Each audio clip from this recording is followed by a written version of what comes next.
Rocky Mountain oysters don't need to be shucked, and cowboy caviar doesn't come in a tin.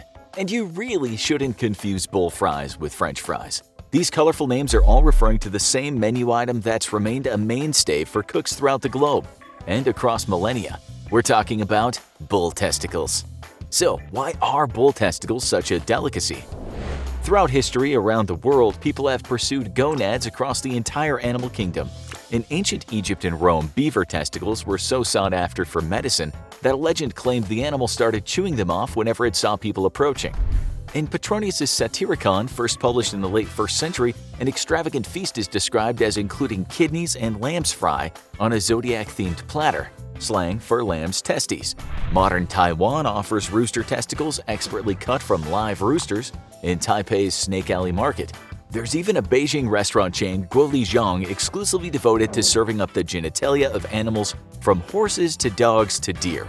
India boasts a testicle curry called Kapura Bakra Masala, sourced from lambs and goats. And since 2004, Serbia has hosted the World Testicle Cooking Championship, where every animal from camel to kangaroo might find his balls baked, fried, or even incorporated into a pizza. But with all those options, it's the bull's bollocks that reign supreme. The most sought after, most ubiquitous, and most recognizable from appearances on reality shows.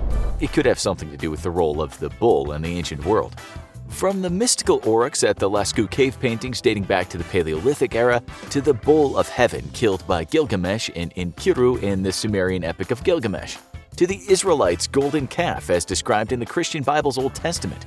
The past is full of references to awe-inspiring cattle, deified for better and worse. The world's religions are full of gods and holy figures taking on the form of bulls and cows.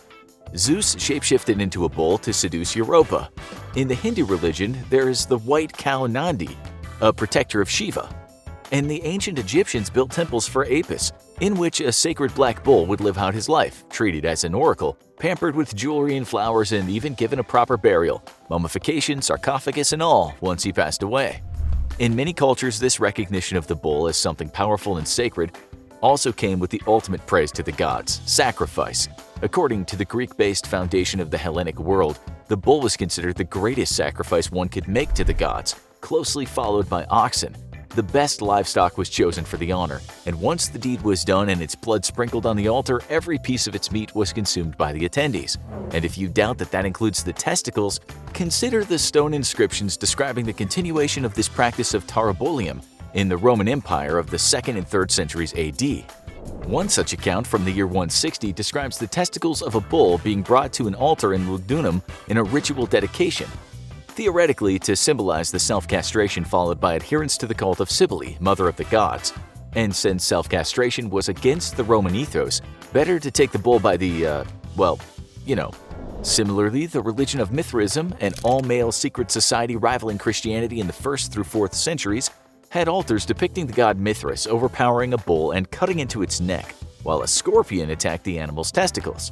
In both cases, they're not just sacrificing the most powerful animal to pay tribute to the gods, but are able to overpower it, taming a beast considered to be number one in strength and vitality. And let's face it, they earned that status. The Italian Chianina, the largest and oldest breed in the world, can reach a height of 5 feet 11 inches and a weight of 3,500 pounds. If castrated, the steer can reach a height of over 6.5 feet. That's on the large side. But other bull breeds start at 1,700 pounds, on the smaller end. Some famous bulls of the modern age included the British bull Colonel, who was the size of a large rhinoceros, the Italian bull Fiorino, at one time the tallest bull in the world, and the American bull Toy Story, a record-breaking breeder who sired 500,000 offspring around the world. With their thick bones, muscled necks, large feet, and overall intimidating physique, the bull's reputation as the big boy of the beasts is deserved. In every single aspect, the fertility of a bull is measured by the circumference of its scrotum. The youths reach the fertility age when they hit 11 inches, while adult bulls can exceed 16 inches. That's a handful, to say the least. With that kind of equipment, it's no wonder that people come to believe that devouring the testicles can improve one's own vitality and virility. Historian Martin Poli posits that Greek Olympians competing in the original Olympic Games ate meat for days before competing, believing that it would enhance their performance. That especially included the testicles of a bull, which the athletes devoured raw, not just to increase their chances of winning but to prove their masculinity. Just imagine ball gobbling being included on today's Olympic coverage. Or would it be considered doping? It was certainly considered that way once in history. In 1889, the Mauritian physiologist and neurologist Charles-Edouard Brown-Séquard was recommending bull testicle extract as an anabolic steroid, claiming it could prolong human life. Maybe he just had balls on the brain. He made the same claims for an elixir made from a dog and guinea pig testicles, leading to one medical journal to call for his retirement. While the medicinal properties have yet to be proven, the legend that eating bull's balls will give you strength has endured. Take, for instance, Spain, known for its tradition of bullfighting since the 18th century. Each bullfight ends with a tercio de muerte, in which the matador must bring the life of the bull to an honorable end by thrusting a blade between the animal's shoulder blades, deep enough to pierce the heart. A successful matador might then receive trofeos, or trophies, the ears and the tail of the dead bull, cut off and given as awards. But there's another part of the bull the matador can take. Its testicles. Matadors have been known to eat their opponent's testes after the competition in a display of victory and masculinity. This is hardly exclusive to them, though. Anyone can buy those gonads at the butcher's or at a restaurant, even tourists. Just ask for criadillas, Spanish for testicles, also known as bull fries. They usually come filleted, floured, and breaded before being pan-fried with garlic and oregano, or barbecued on a grill, or just served on their own with a spicy wine sauce. This dinner of champions is also popular in Mexico and Argentina, and while criadillas can refer to any animal testicles, the bull possesses the most popular set. Ole!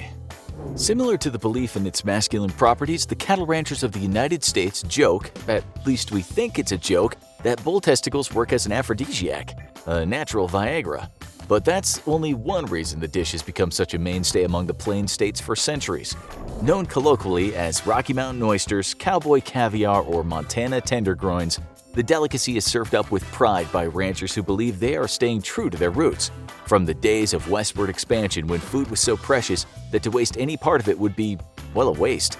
Legendary Denver Post writer Robert W. Red Fenwick wrote about Rocky Mountain Oysters in his Ridin' the Range column in the 1940s and 50s, and not just popularizing the dish across the United States, but cementing it as a Colorado staple. In fact, Denver's Coors Field baseball stadium serves them at concessions, while the city's iconic restaurant, the Buckhorn Exchange, claims to serve 300 to 500 pounds a week. And if that wasn't enough, the city's Wincup Brewery actually built a bull testicle beer, brewed with 25 pounds of bull testicles. The Rocky Mountain Oyster Stout started as an April Fool's joke, but interest and demand got so high that Wincup actually decided to make it a real thing, selling them in packs of 2 cans.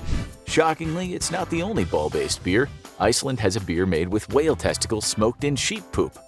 Given the choice between the two, we'll take the bull beer, which we hear boasts a more nutty flavor. Of course, Colorado isn't the only state proud of its testicle cuisine. Nevada hosts a Rocky Mountain Oyster Fry, while Montana has its Testi Festi, all full of the same kind of experimentation that Serbia's Testicle Cooking Championship showcases. Testicle tacos, chocolate-covered family jewels, gonad sushi, and so on. No matter the recipe, the basics seem to remain the same. There are 2 outer layers of the scrotum covering the testes.